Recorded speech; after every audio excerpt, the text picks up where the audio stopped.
Hey, I'm Danny from Denmark. I'm looking forward to Mr. Gay Europe 2016 and welcome to my salon.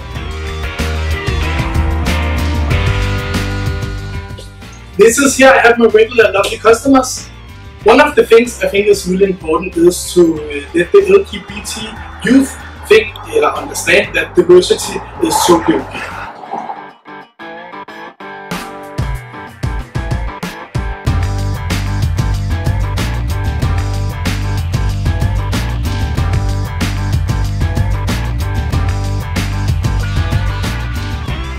I prefer eco-friendly products. It's important we take care of each other, but it's also important we take care of the environment.